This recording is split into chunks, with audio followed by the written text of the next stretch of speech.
Weather Service in Paducah has issued a severe thunderstorm warning for Perry County, Jackson County in southern Illinois until 6 p.m. At 5:19 p.m., severe thunderstorms were located along a line extending from near Coulterville to 9 miles southwest of Ava, moving east at 30 miles per hour. Expected hazards include 60 miles per hour wind gusts. This is a radar-indicated threat. The following impacts are expected. Expect damage to roofs, siding, and trees.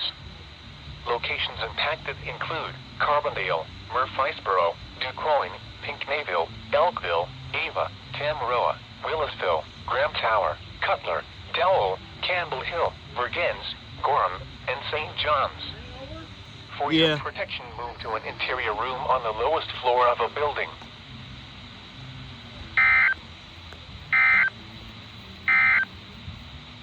The following is a summary of watches